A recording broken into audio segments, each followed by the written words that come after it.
Bienvenidos. Les habla Prail. Por fin he vuelto para traerles una nueva recopilación de creepypastas para tener de fondo. Y para variar un poco, en esta ocasión las historias tienen un tema en común. Me pregunto si podrán adivinar de qué se trata.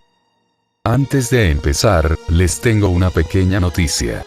Desde hace un par de meses les comenté que estaba trabajando en un proyecto muy especial.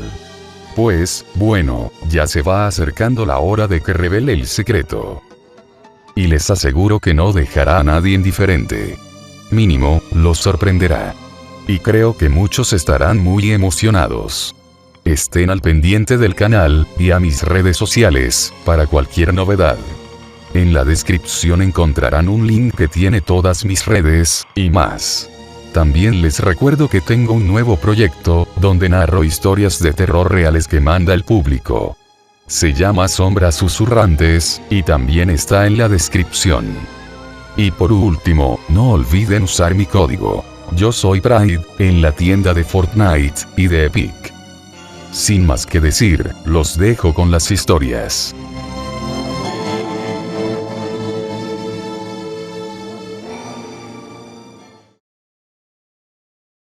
Escribo esto porque mi familia ya no quiere hablar de ello. Parece que soy la única incapaz de olvidarlo.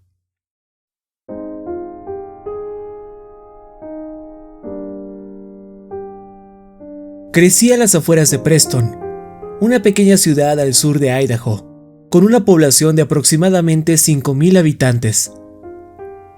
Mi comunidad más cercana se llama Bear Creek, y la puedes encontrar al final de un desolado camino de tierra. Menos de 20 familias viven ahí. No me importaba estar tan alejada de todo.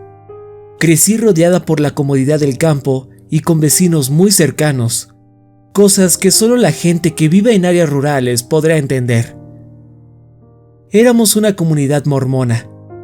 Todo giraba en torno a la iglesia y a su gente. Todas las chicas, incluyéndome, éramos parte del grupo de mujeres juvenil. Y todos los chicos pertenecían a la tropa local de Scouts, que también servía como un grupo de la iglesia. Teníamos fiestas del 4 de julio en el parque de béisbol y nadábamos en una reserva cercana. Era una linda y tranquila comunidad. Mi casa, una granja de 92 años construida por mi tatarabuelo, se situaba en una pequeña colina, rodeada por amplios campos de hierba en un lado y un serpenteante camino de tierra en el otro. Si recorrías el camino, podías llegar al final del arroyo. El sur de Idaho es algo desértico, y dejando de lado los plantíos, no hay mucha vegetación más allá de arbustos y parches de pasto por aquí y por allá, a excepción de donde desemboca el arroyo. El agua alimentaba una red de sauces de gatito. A finales de otoño solíamos ir al lugar y recoger las suaves semillas para decorar las cercas de nuestras casas. Al estar tan alejados del mundo, no era raro que los animales bajaran de las montañas. Había un alce que bajaba con su cría y se quedaba en nuestra huerta todos los inviernos. Y a veces, los pumas también hacían acto de presencia. En el verano que cumplí 8, lo recuerdo porque fue el mismo año que mi bautizo, un joven puma fue avistado varias veces en nuestra área. No nos preocupaba. Los grandes felinos suelen alejarse de las granjas y siguen su camino cuando ven que no hay suficiente comida. En ese mismo verano, mi vecino Peyton trabajaba en su proyecto para subir al rango de Eagle Scout. Le encantaba National Geographic y pensó que sería bastante cool crear una presentación sobre nuestro pequeño estanque.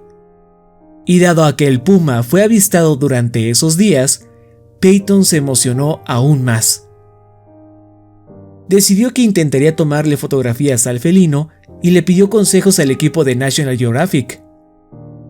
Ellos recomendaron colocar una cámara automática que tome fotografías cada par de segundos y que se coloque en una zona frecuentada por el puma.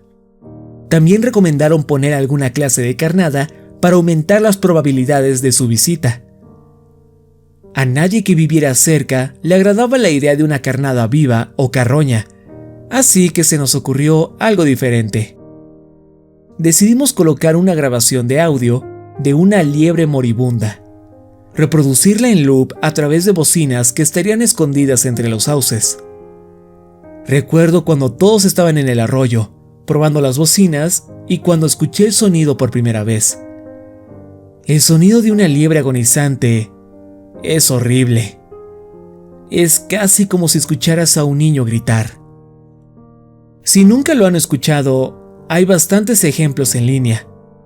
Creo que vale la pena que lo intenten. La cámara y los altavoces estaban listos. Todo estaba perfecto. Peyton explicó que dejaría la cámara y las grabaciones funcionando por toda una semana sin interrupciones. Luego regresaría a revisar los resultados. Esto le daría tiempo a nuestros olores para desvanecerse de la escena y alentaría al puma a acercarse. Al principio estaba preocupada por el ruido. Era en verdad terrible, y nuestra casa era la más cercana al equipo. Mi padre me aseguró que el ruido no llegaría a nuestro hogar, y me sentí aliviada cuando al llegar a casa esa noche, noté que tenía razón. El arroyo estaba lo bastante lejos como para escuchar la grabación. Al día siguiente vi a Peyton en la iglesia. Estaba ansioso y emocionado por revisar el equipo, pero solo tenía que esperar una semana, lo cual todo el mundo se lo recordaba. No podía arriesgarse a ir demasiado pronto y asustar al puma para siempre.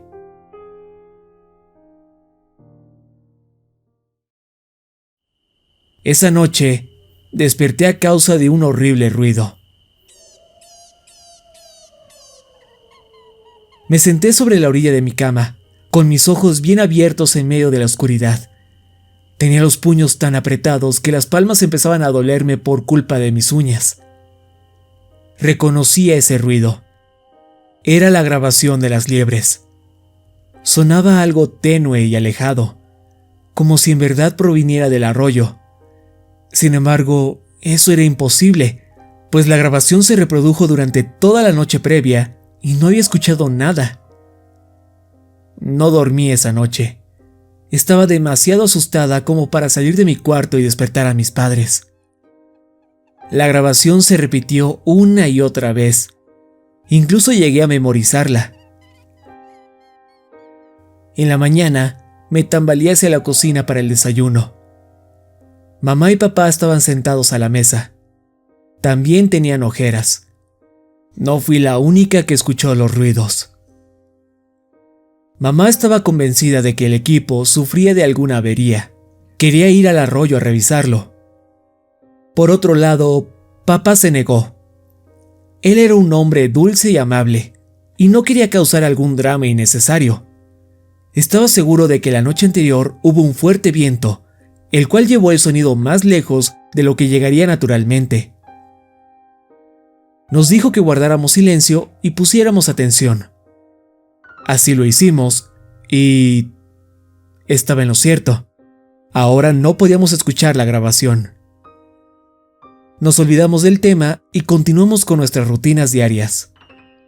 Sin embargo, esa noche volvió a ocurrir. Me quedé sentada sobre mi cama con mi espalda contra la pared. Los gritos eran más fuertes que antes.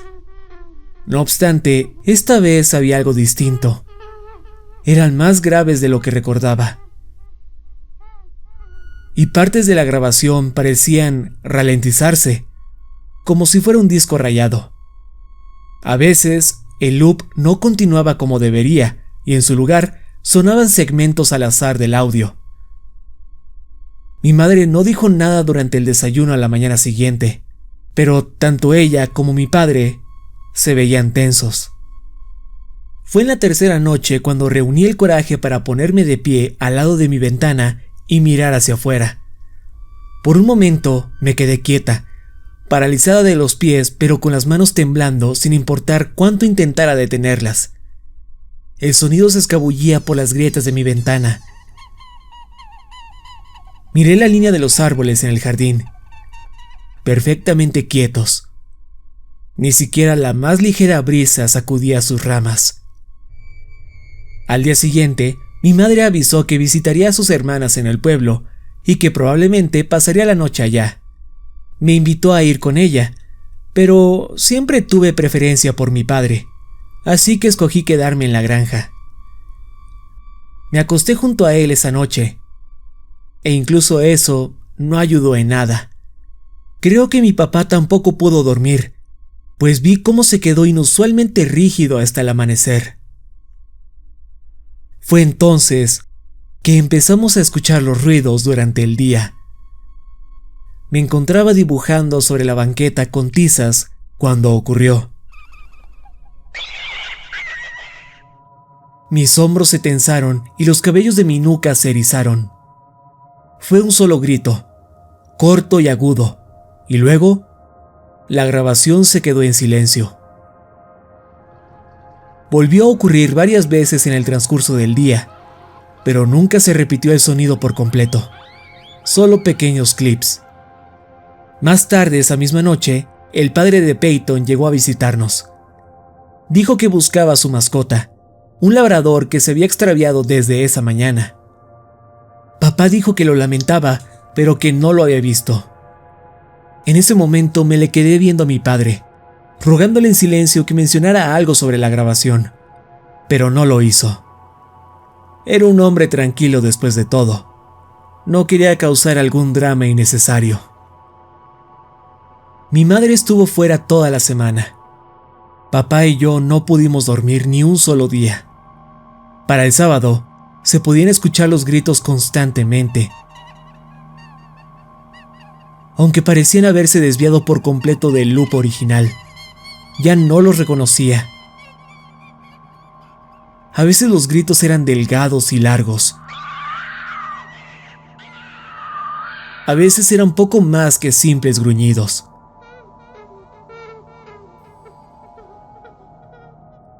Una vez, mientras mi padre calentaba el almuerzo, el ruido que surgió del arroyo fue tan estruendoso que tiró su plato al suelo.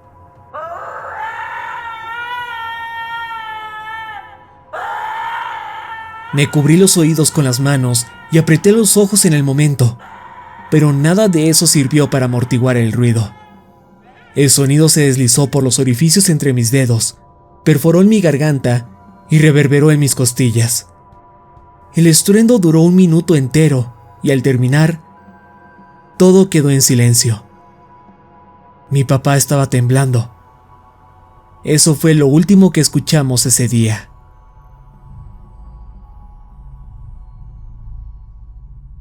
Peyton vino a nuestra casa el sábado por la tarde, pidiendo permiso para cruzar nuestro camino hacia el arroyo y así recolectar el equipo. Estaba muy emocionado. Con un sentimiento de alivio y cansancio, lo vi desaparecer en la distancia hacia el riachuelo. Cuando quite los aparatos, todo terminará. No podía esperar a tener toda una noche de sueño. No pasó ni 1 minuto cuando vi a Peyton de regreso. Estaba confundida. Nos tomó mucho tiempo montar la cámara y los parlantes, por lo que asumí que tardaría lo mismo quitándolos. Se me cortó el aliento cuando vi a Peyton de cerca. Él no lucía bien.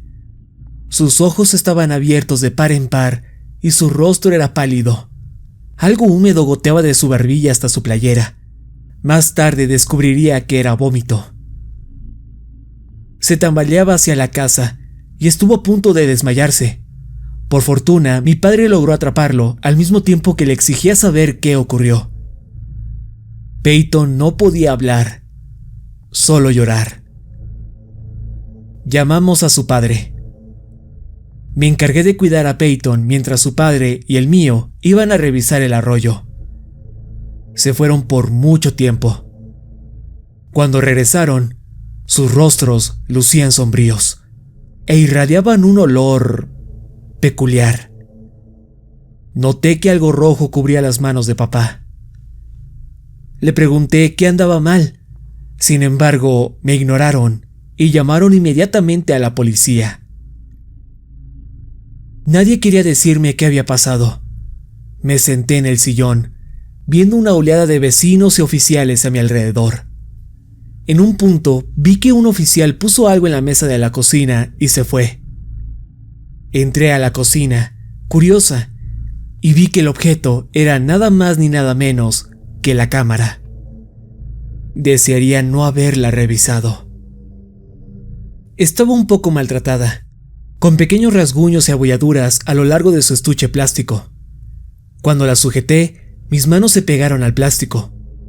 Algo pegajoso y oloroso cubría la pantalla, pero funcionaba correctamente. Las primeras fotografías eran normales. Se podían ver los sauces de gatito bajo la luz de la noche. Al avanzar por las imágenes, rápidamente se tornaron extrañas. En algún punto, el ángulo de la cámara cambió, como si se hubiera caído de su tripié. Ahora, el pasto cubría casi todo el cuadro. Pequeñas motas de color rojo aparecieron en el lente y permanecieron ahí por el resto de las imágenes. Una foto en particular hizo que me detuviera. En esta había una figura, o más bien la mitad, ya que mucha de la parte superior de su torso no aparecía en la toma. Pensé que podría ser humana. No obstante, algo no andaba bien. Sus piernas estaban torcidas hacia atrás, como las de un animal, y parecía tener dificultades para mantenerse erguido. Además de las piernas, se podía ver que le colgaba un largo brazo. Sea lo que haya sido, seguro estaba encorvado, pues las puntas de sus dedos colgaban por debajo de sus torcidas rodillas. El siguiente set de imágenes era diferente, como si alguien hubiese tomado la cámara y la llevase consigo. La primera fotografía era del estanque en la noche. La siguiente me asustó. Tuve que ver muy de cerca para distinguir de qué se trataba. Alguien había colocado una liebre sobre los arbustos, pero sus orejas y casi todo su cráneo no tenían piel. La siguiente imagen también mostraba a la liebre. Sin embargo, una delgada y oscura mano la sostenía hacia el cielo. Su flácido cuerpo colgaba como algo salido de una pesadilla. En las subsecuentes imágenes, más liebres se unieron a la primera. Todas carecían de orejas y de la parte superior de sus cabezas. Luego, un gato. Luego, más gatos. Después, un perro, el labrador. Luego, el puma. La siguiente fotografía mostraba 7 liebres, 3 gatos, un perro y un puma recostados en línea. Todos veían al mismo lado. Sus patas habían sido acomodadas de tal manera que parecían estar marchando, como si se tratara de alguna clase de desfile. A todos les faltaba el pelaje y la piel de la parte superior de sus cabezas, dejando ver el blanco de sus cráneos. La última foto estaba demasiado brillante, como si se hubiera tomado de cerca con el flash activado. Un ojo dominaba el cuadro, pero este era amarillento y su pupila tenía forma de línea, como las de un caballo. En la parte de abajo, en una esquina, se alcanzaban a ver las comisuras de una boca, sin labios, solo dientes, afilados y pequeños, separados por grandes segmentos de encía. Desearía no haber visto todo eso. Poco después, escuché a mi padre hablar con la policía afuera de la casa. Los oficiales dijeron que los altavoces se averiaron. Solo reprodujeron los sonidos la primera noche.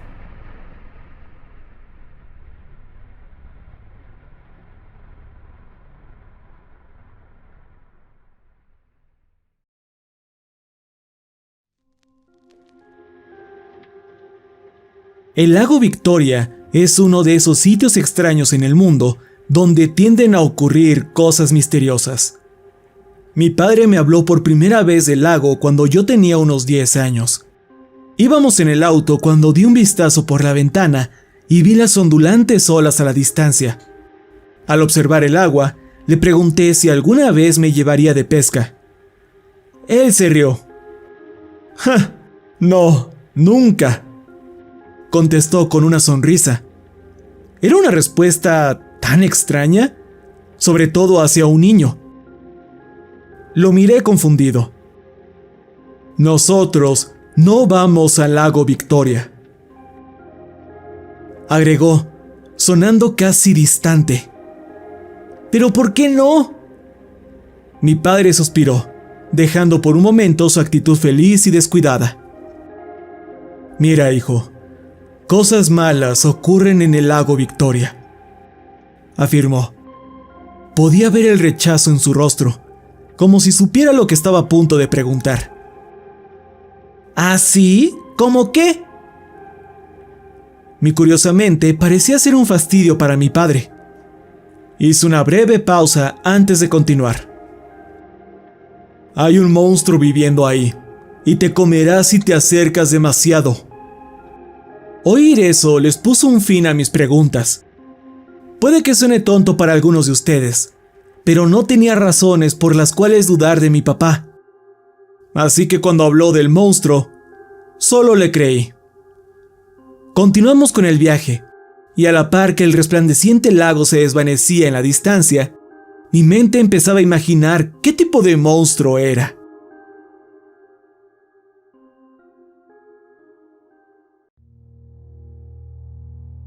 Varios años pasaron antes de que volviera a pensar en el lago. Estaba en primer año de preparatoria cuando escuché a mi amigo Kyle hablando sobre ese lugar. Él le contaba a Erika, una chica de nuestra clase que tenía planes de ir hacia allá, que lo reconsiderara. Erika le dijo a Kyle que no sabía de qué estaba hablando, pero él insistía en que cambiara de opinión.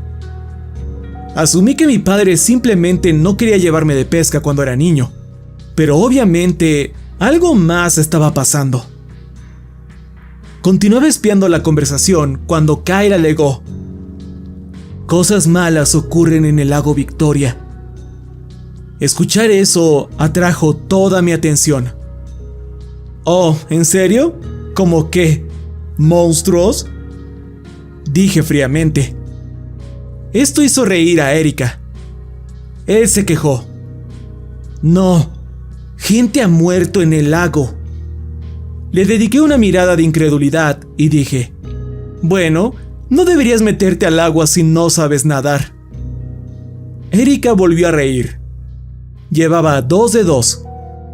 Ella dirigió su atención a mí y preguntó si estaba interesado en ir con ella y algunos amigos suyos al lago. Lo pensé por un momento, y justo cuando iba a responder, Kyle se metió una vez más e inquirió: no me digas que lo estás considerando, ¿o sí? Solo sonreí y respondí: bueno, la verdad es que no, pero ahora que lo mencionas, creo que sí iré. Siempre me había gustado hacer enojar a Kyle. Era el tipo de persona que dudaba de todo. Alguien muy cerrado. Así que trataba de molestarlo cada que podía. Erika me dijo que ella y sus amigos se verían allá el viernes por la noche. Le dije que la vería allá. Me giré hacia Kyle. Él estaba regañándome, pero la verdad no le prestaba atención. Volví a sonreír y le pregunté: ¿quieres venir? La sorpresa en su rostro era increíble. Solo hizo un gesto de fastidio y exclamó: ¡ja! Buena suerte haciendo que te maten. Me reí y regresé a mi asiento. Las clases terminaron y me fui a casa. Mi padre estaba afuera podando el césped. Cuando llegué, hizo una broma de papá, quejándose de que ese no era el tipo de hierba que le gustaba. Asentí sarcásticamente y entré. Esa noche en la cena, pensé traer el tema del lago a la conversación. Él se metía papas a la boca como si no hubiera un mañana, mientras mi madre hacía una llamada de trabajo en la otra habitación. Le pregunté si recordaba lo que me contó sobre el lago Victoria. Él continuó masticando como si no me hubiera escuchado. Luego le pregunté qué tenía de malo el lago. Sus mordiscos se hicieron más lentos. Me miró de arriba abajo y dijo: come tu cena, tratando de evitar la pregunta. Después de la cena y cuando mi madre lavaba algunos platos, volví a preguntarle. Suspiró con pesadez. Mira, he conocido a muchas personas que fueron al lago y nunca regresaron. Yo seguía confundido por toda la situación. ¿A qué te refieres? ¿Se fueron de la ciudad o qué? Él negó con la cabeza. Más bien se fueron del planeta. La policía buscó el lago y los alrededores por semanas, pero no encontraron ni un solo rastro de nadie. De vez en cuando, todavía hay gente que va al lago y desaparece. Su tono se volvía más serio al hablar. Pensé que era raro cómo es que los adultos sabían todo sobre el lago y lo peligroso que era. Le pregunté si alguna vez había ido él mismo. Solo sacudió la cabeza. Tal vez era una conspiración que involucraba a todos los adultos del pueblo, para evitar que los jóvenes hicieran fiestas en el lago. Le di las gracias por contarme más al respecto y le aseguré que jamás volvería a tocar el tema. Él solo me dio una de sus sonrisas mundialmente famosas, según él, y me dijo que hiciera mi tarea. Pasaron un par de días en los que intentaba ganarme el favor de mi padre para que me dejara usar su carro el viernes. Había hecho un montón de trabajos en el jardín y todos mis quehaceres a la perfección. Cuando el viernes por fin llegó, le pedí permiso de usar el auto.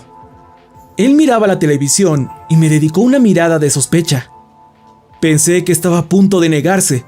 Sin embargo, me lanzó las llaves y advirtió que no le hiciera ni un rasguño a su bebé. Algo irónico, pues su auto no es exactamente un modelo lujoso. Era un viejo Chevy que ya tenía varios rayones y hendiduras por años de uso. Le di las gracias y me apuré. El camino hacia el lago no era tan largo. Me estacioné a unos 400 metros del lago, pues había un montón de árboles bloqueando el paso. Salí del auto y en cuanto lo hice, percibí una extraña sensación en el aire. Es difícil de explicar, pero se sentía pesado. Avancé por los arbustos y finalmente terminé cerca de la costa. Miré alrededor en busca de Erika, y allí estaba, junto a sus amigos a unos cuantos metros. Caminé hacia ella y le agradecí por invitarme. Ella me presentó a sus amigos y empezamos a platicar y a pasar el rato. Uno de ellos trajo unas cervezas y comenzamos a beberlas, al mismo tiempo que alguien más iniciaba una fogata cerca del agua.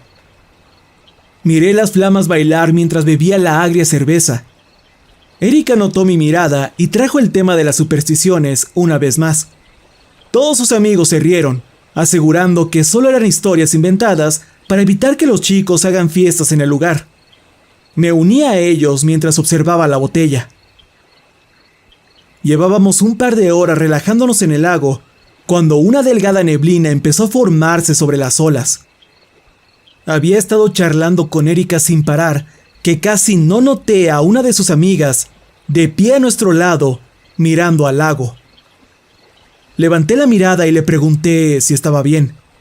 Entonces empezó a caminar hacia el agua, sin quitarse la ropa. Ambos le gritamos para llamar su atención, pero no respondió. Solo continuó caminando hasta que se sumergió por completo bajo la superficie. Erika estaba a punto de ir detrás de ella, pero la tomé del brazo. Ella forcejeó un poco, pero se detuvo cuando le dije que mirara alrededor. Todos sus amigos estaban de pie en partes al azar de la playa. Todos, rígidos, en silencio, observando al lago como estatuas. Uno a uno, empezaron a caminar hacia el agua. Corrimos detrás de ellos, tratando de traerlos de vuelta a la realidad. Sin embargo, nos pasaron de largo, como si no estuviéramos ahí. Entonces, la escuché. Una voz que venía del lago. Me pedía que la siguiera. Eso sonaba bien. Pero no. Intenté quitarme la voz de mi cabeza. Entonces, miré a mi izquierda. Erika se había quedado quieta, como los otros. Me acerqué y la tomé de la muñeca, pero no reaccionaba. Intenté cargarla para llevármela lejos del lugar, pero al levantarla, empezó a sacudirse violentamente. Creo que solo avancé 1 metro o 2 antes de que tuviera que bajarla. En cuanto lo hice, ella volvió a su estado de fuga y luego empezó a caminar hacia el agua. La voz se hacía más fuerte en mi cabeza. Quería detenerla y al mismo tiempo unírmele. Sentí mi cuerpo debilitarse poco a poco. Y justo cuando estaba a punto de perder control sobre mí, escuché que alguien gritaba mi nombre. Era Kyle. Me pedía desesperadamente que le ayudara con Erika. Corrí hacia ellos y le ayudé a tomarla de las piernas. La cargamos de vuelta al auto. Al alejarnos, di un último vistazo al lago y noté que el agua se agitaba ligeramente.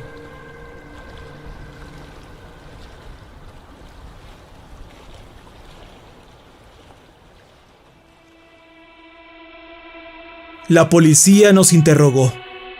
Nos preguntaron si sabíamos el paradero de los otros chicos. Solo les dijimos que estaban en el lago Victoria. Cuando escucharon esto, se dibujaron unas sombrías expresiones en sus rostros.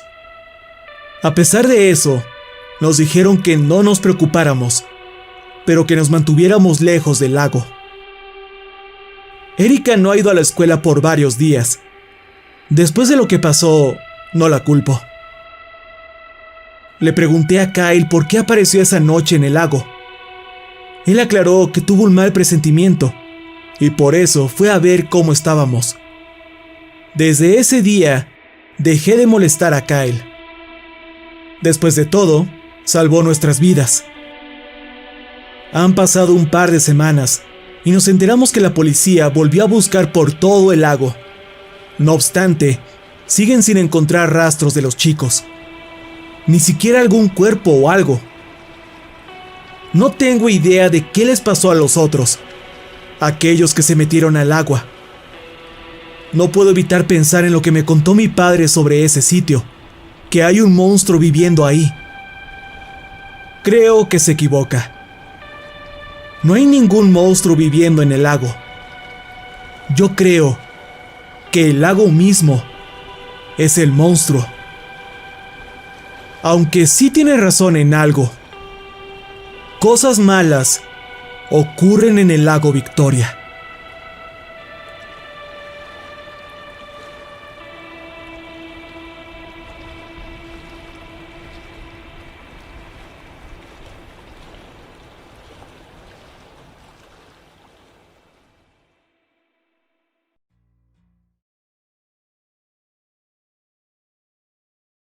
Hasta el día de hoy, no puedo comprender qué sucedió en ese pueblo olvidado por Dios, llamado Lago Ángel.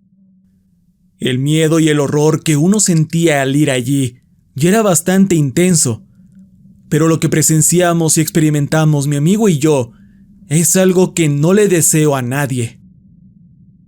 Aún estamos afectados por eso. Inclusive el escuchar aquel nombre nos hace estremecer de arrepentimiento y odio hacia ese lugar. A menudo tengo terrores nocturnos sobre la incomprensible cosa que vi allá.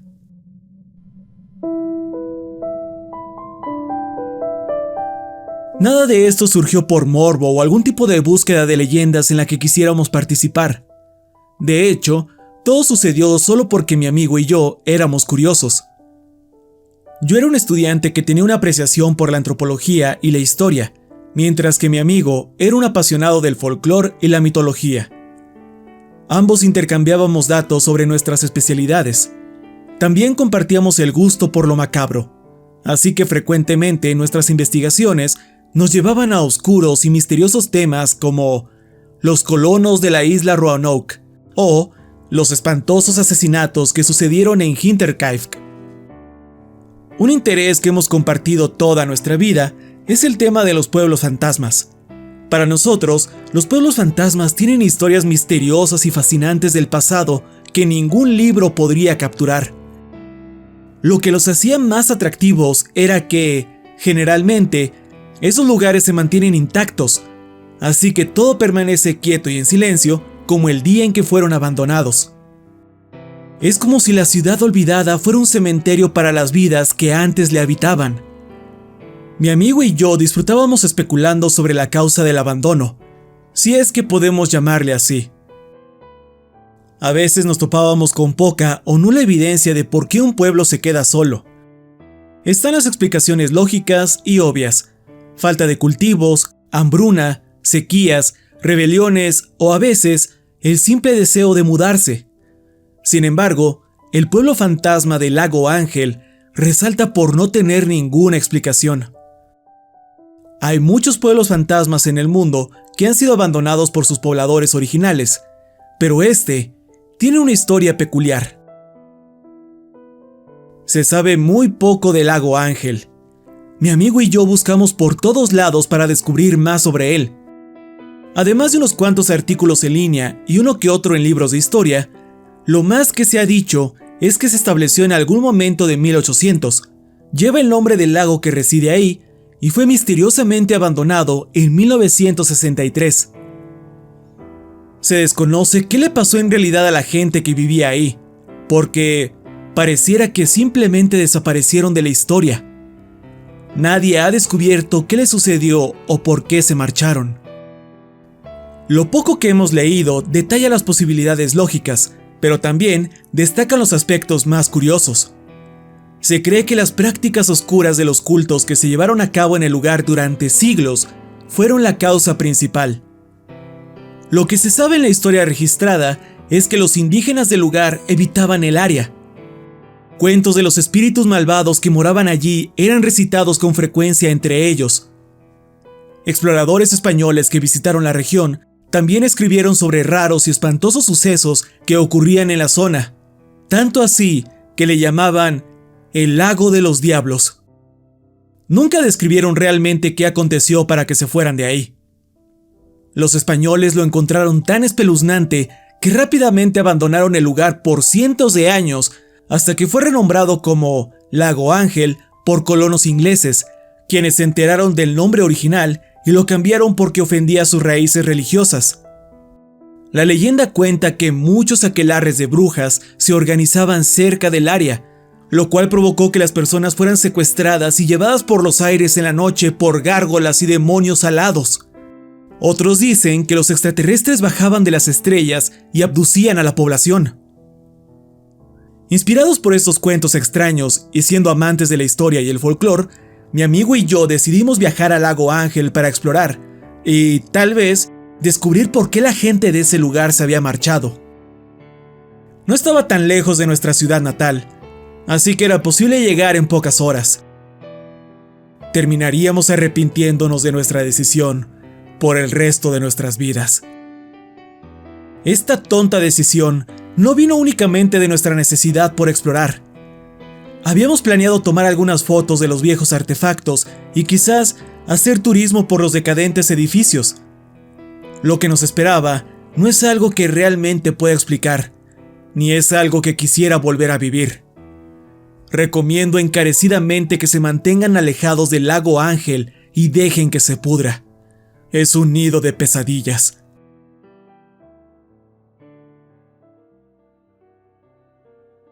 Mientras conducíamos, mi amigo y yo discutíamos nuestras teorías sobre el inquietante Lago Ángel. Siendo estudiantes, se nos enseñó a analizar las situaciones de manera racional y con pensamiento crítico. Naturalmente, estábamos dispuestos a tomar cualquier cosa con atributos sobrenaturales con escepticismo. Sin embargo, de los dos, mi amigo era el más supersticioso. No en el sentido de que leyera y siguiera los horóscopos, o creyera en la magia de un trébol de 4 hojas o algo ridículo como eso. En cambio, parecía creer que no todo tenía una explicación totalmente científica y que había muchas cosas en esta vida que el método científico por sí solo no podía explicar sin importar cuánto lo quisiéramos. Pero después de que escuchen lo que hemos visto, pienso que ninguno de los dos volverá a creer en algo racional, ya sea que tenga una explicación científica o no. Entre más lejos conducíamos, más decrépito y extrañamente silencioso parecía volverse el entorno.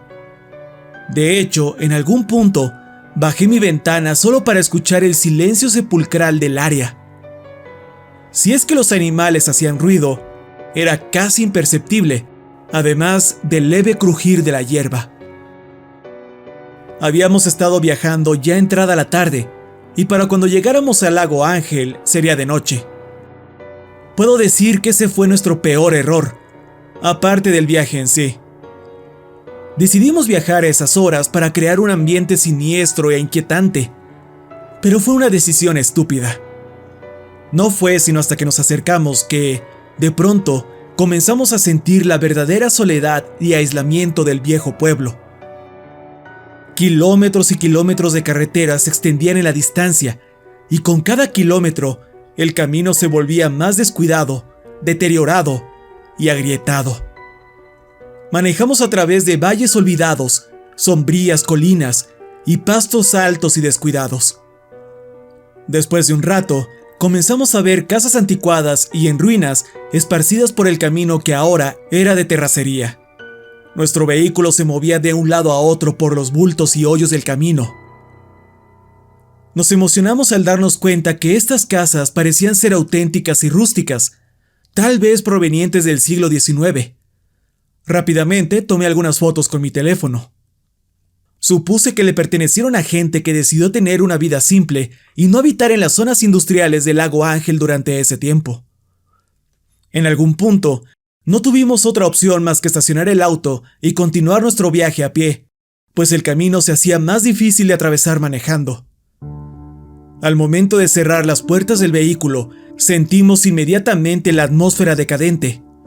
Los árboles, las plantas y el pasto se veían húmedos y sombríos por la lluvia que cayó hace unos días, y los escasos animales que alcanzamos a escuchar ahora se escondían a tientas o subían furtivamente hacia los altos árboles negros. El piso estaba lodoso y podíamos escuchar el tenue trinar de pájaros desconocidos a lo lejos. Finalmente, nuestros ojos se posaron en un pequeño y oscuro pueblo al final del bosque. Al principio, creí que estaríamos emocionados de explorar esta antigua aldea e investigar qué le había sucedido. Pero por alguna razón, ambos nos sentíamos reacios a poner un pie en ese lugar. Por más descabellado que suene, sentíamos una presencia emanando de ahí. Entre más mirábamos, más miedo sentíamos. Hice lo mejor que pude para esconder esta sensación y noté que mi amigo estaba tan asustado de entrar como yo. Volteó a verme y preguntó qué estaba esperando. Inventé como excusa que solo estaba observando el pueblo. Intercambiamos unas risas nerviosas y nos adentramos, fingiendo que estábamos bien. Las calles estaban llenas de viejas arquitecturas y casas desoladas. Aún había letreros de antiguas tiendas y las casas residenciales aún contenían muebles de madera en las terrazas. Se sentía tan extraño estar ahí.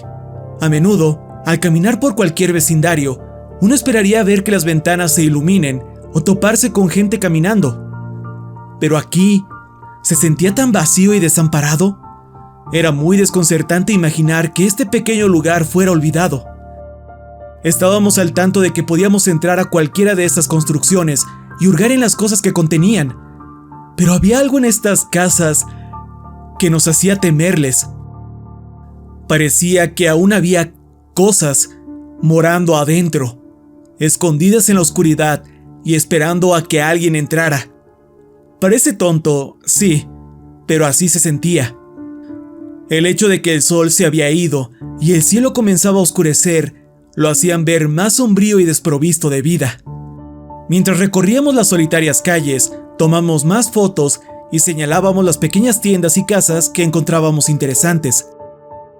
Creo en secreto que mi amigo apuntaba a lugares y objetos solo para que yo no creyera que él estaba asustado. Pero la verdad es que era tan evidente que podía sentir su temor. Ambos estábamos muy asustados y comenzábamos a arrepentirnos de haber ido a ese lugar a esas horas. Sin embargo, había algo que atraía mi curiosidad y que simplemente debía explorar. Era un viejo edificio rectangular localizado en la plaza del pueblo. En el letrero sobre el edificio se podía leer Agencia de Periodismo del Lago Ángel. Lo señalé y mi amigo también se emocionó. Dentro, seguramente encontraríamos valiosas fuentes de información que nos revelarían cómo era la vida aquí y quizás esclarecer un poco sobre los pobladores y la historia del pueblo. Ambos empujamos la decrépita y vieja puerta entrando a un pequeño lugar que asemejaba ser una oficina.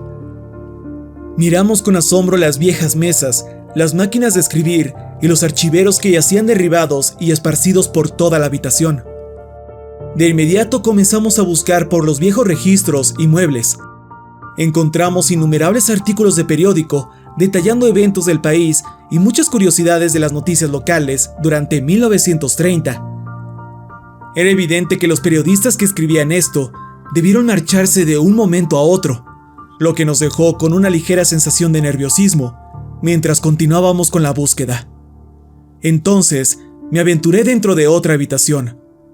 Creo que era el cuarto del editor. Había numerosos artículos de primera plana pegados en las paredes y 2 ventanas que daban a un cuerpo de agua. Dicho lugar era el mismísimo lago Ángel que da nombre a este poblado.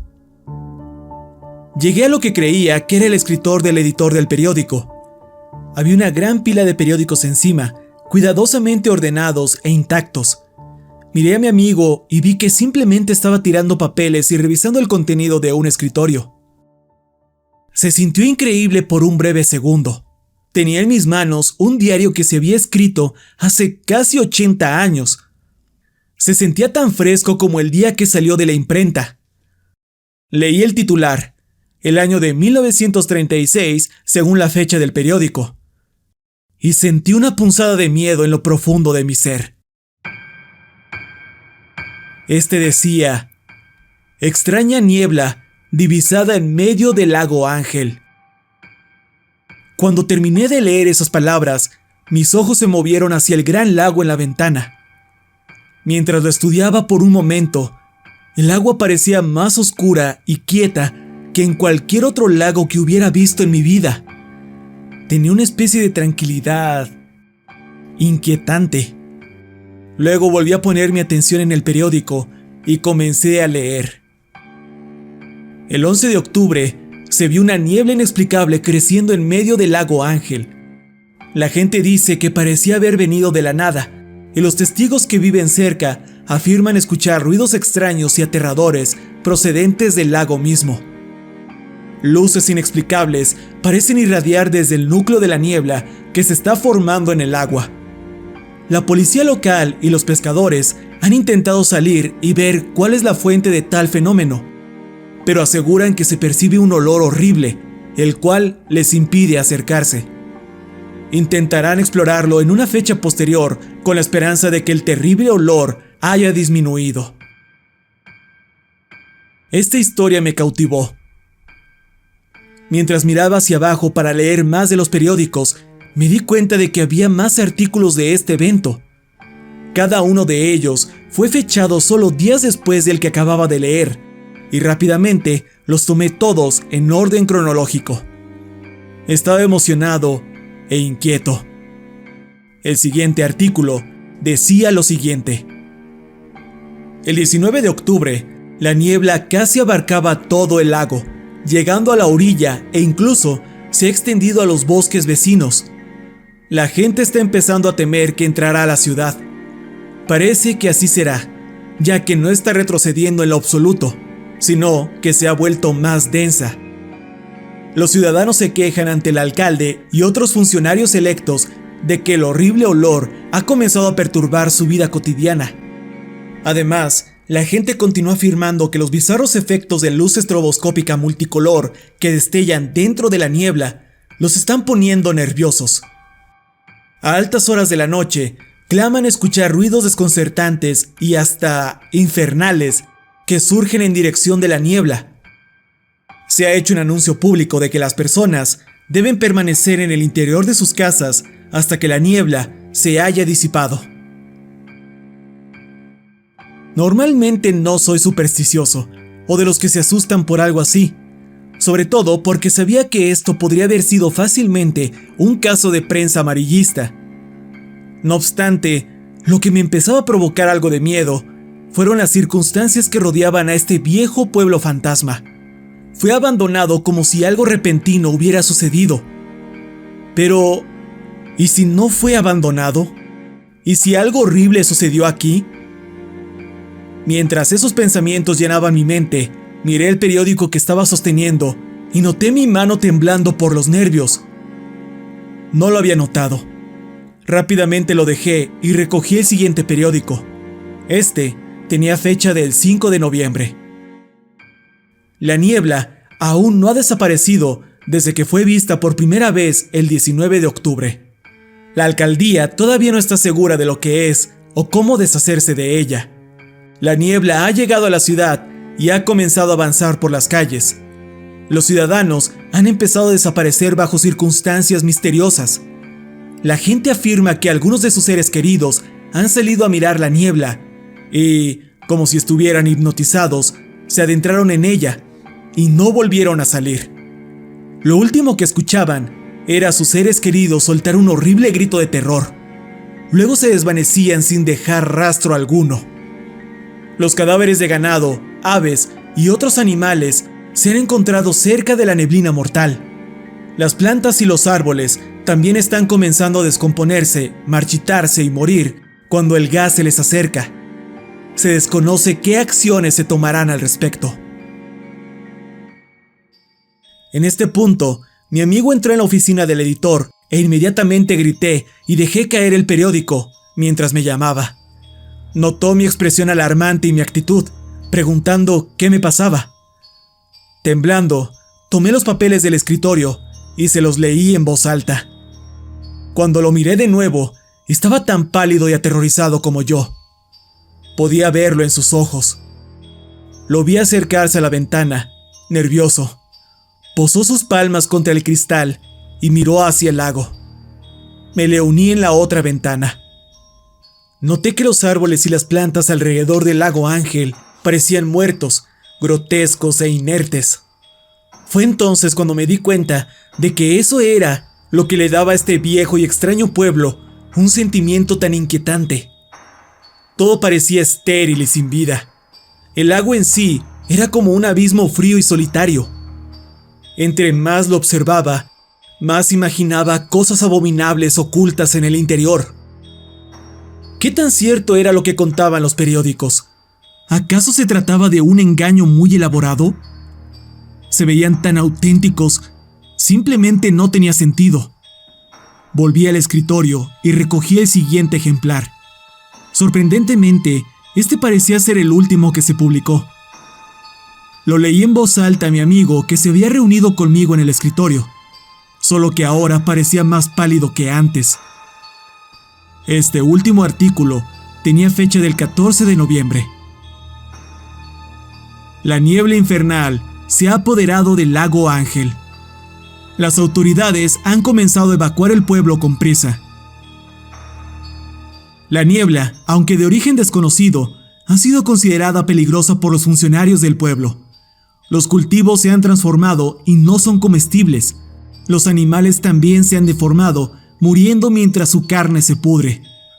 La gente del lago Ángel aparentemente cae bajo algún tipo de trance inexplicable que los atrae hacia la neblina mortal para no volver.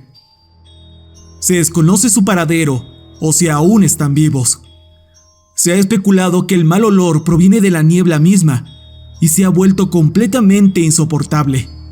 El destino de nuestro pueblo es incierto. Coloqué el desgarrador artículo en la mesa y acomodé los periódicos en la forma en que los encontré.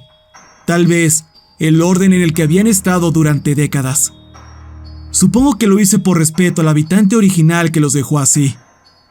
Mi amigo y yo intercambiamos miradas nerviosas. De repente, este viaje académico y antropológico se había convertido en un misterio siniestro y extraño. Nos dejó a ambos desconcertados y con más preguntas que respuestas. Me sentí rechinando los dientes de nervios. Mis pensamientos estaban confusos con los relatos desconcertantes que acababa de leer. Mi amigo folclorista se volvió hacia la ventana para contemplar de nuevo ese lago infernal, mientras yo comenzaba a buscar en la habitación más evidencia de lo que había pasado en este sitio. Mientras inspeccionaba entre los escritorios y el suelo, mis ojos se posaron en una vieja máquina de escribir en la esquina de la habitación. Despertó mi interés porque parecía tener un manuscrito a medio terminar encajado en el rodillo de la máquina. Sin querer tocarlo debido a que deseaba dejar todo lo más auténtico posible, me acerqué al dispositivo y leí el texto apenas legible. Para mi sorpresa y horror, parecía ser una especie de nota escrita apresuradamente por un mecanógrafo desconocido.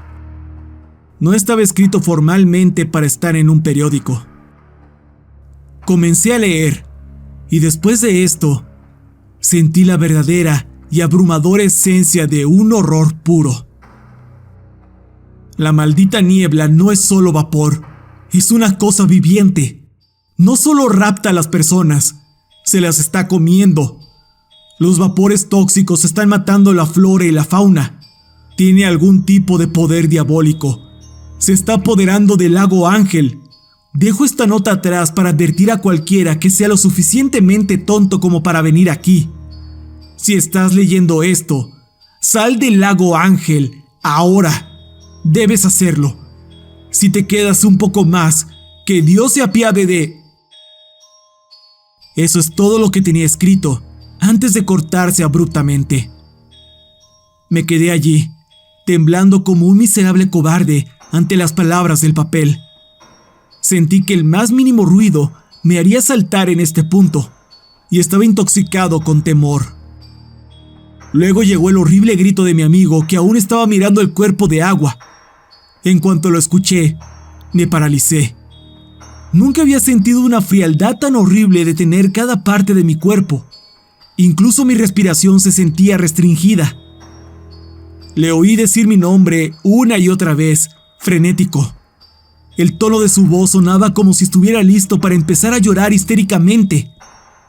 Me las arreglé para salir de ese trance de miedo y corrí hacia mi amigo, exigiendo saber qué estaba pasando. Todo lo que hizo fue apuntar con el dedo hacia el lago, con una expresión de terror en su rostro.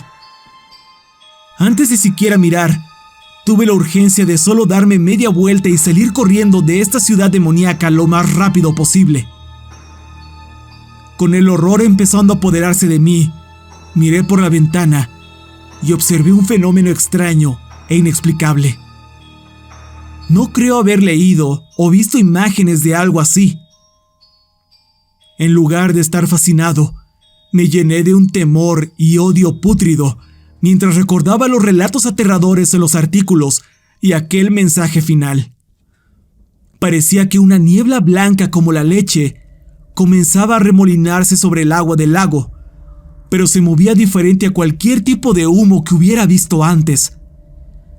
Era como una serpiente gigante arrastrándose.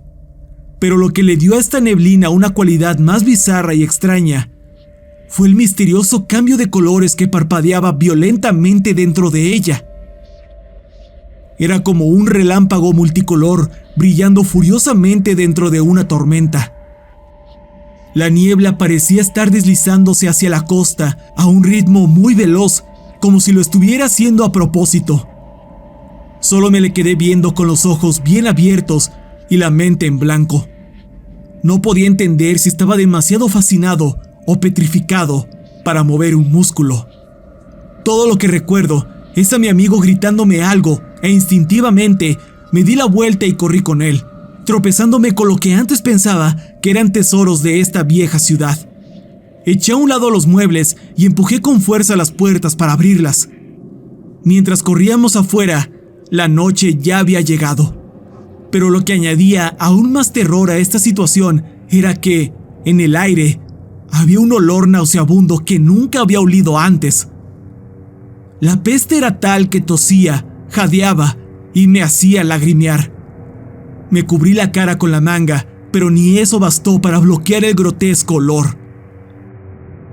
Detrás de nosotros, extrañas luces estroboscópicas comenzaron a parpadear intensa y amenazantemente, como si nos hubiera localizado y tuviera el propósito de alcanzarnos. Esto nos motivó a correr aún más rápido. Fue cerca de la salida del lago Ángel que comenzamos a escuchar los extraños gemidos guturales que surgían a nuestras espaldas. Sonaban como aullidos, pero eran diferentes a cualquier cosa en esta tierra. Los sonidos podrían enloquecer a cualquiera si los escuchaban el tiempo suficiente. Justo cuando llegamos al inicio del bosque, y finalmente lográbamos salir de esa maldita ciudad, me atreví a girar la cabeza mientras continuaba corriendo por mi vida. Fue allí cuando vi la niebla tragándose toda la ciudad. Cada edificio, desde el más pequeño hasta el más elevado. Vi la vorágine de colores retorciéndose dentro de ella, y por un breve segundo creí haber visto una desagradable y distorsionada cara gigante en la nube, como si perteneciera a una especie de enorme bestia humanoide, mirándonos, hambrienta, con ojos abultados y sobrenaturales. Una vez que mi amigo y yo llegamos a su coche, nos apresuramos a salir de allí, sin prestar atención a los límites de velocidad. Escapamos, sanos y salvos de nuestro macabro encuentro con lo desconocido. Estábamos tan perturbados por esa experiencia que nunca hablamos del lago Ángel otra vez. Cada vez que veo niebla en mi ciudad, empiezo a sentirme muy inquieto. No estoy seguro si tengo miedo porque me recuerda la neblina de ese lago diabólico, o porque temo que se comporte de la misma manera. Por la noche, mientras estoy recostado con mi mente llena de pensamientos horribles, me pregunto si la gente que habitaba el lago Ángel escapó de tal monstruosa manifestación, o si los había devorado como decía ese misterioso mensaje en la máquina de escribir. Nadie se ha atrevido a decir que vivieron en Lago Ángel, ni siquiera en una entrevista. Tampoco nadie ha dicho ser descendiente de uno de sus pobladores.